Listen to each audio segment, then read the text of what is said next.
Return, suffering continues in Gaza, including for its tiny Christian community. Well, with me is Shehata from BBC Arabic. Thank you for joining us in the studio. How significant is it that official Christmas celebrations have returned to Bethlehem in the occupied West Bank? It is significant because for 2 years there is no celebration. Economy was affected there, tourism, people cannot go there, so it's affecting the whole community. So to come after 2 years because of the ceasefire which came into force in last October, was a good news for people.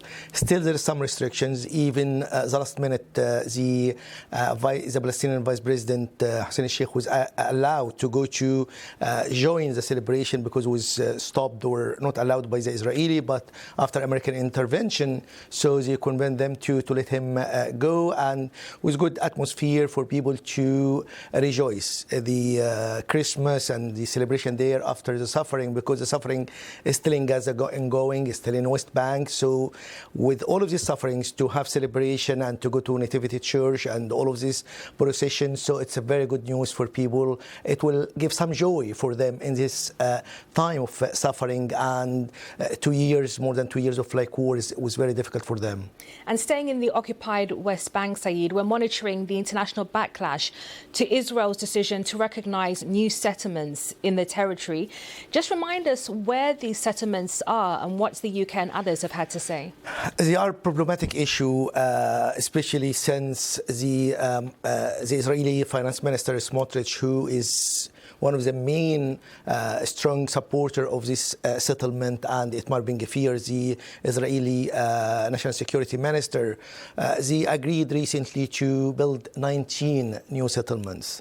And there is a project, it's called the E1 project. The E1 project was approved also by the Israeli authorities earlier, a few months ago, which allowed to divide the West Bank between East Jerusalem and the rest of the West Bank. And this problem because it will destroy any dream of a Palestinian state, because the Israeli under Mr Netanyahu, they are against any Palestinian state. Even in the Mr Trump peace plans, there is talk about the people have like the right to decide their future and the Palestinian state if there is a program of reform for the Palestinian Authority, but there is no time frame for that. So, and like all the division within the West Bank, every time there is some settlers attacking Palestinians, their villages in West Bank, there is some settlement for, as Israeli said, for military reasons. So they try to divide, so they try to make the dream of a Palestinian state is not there.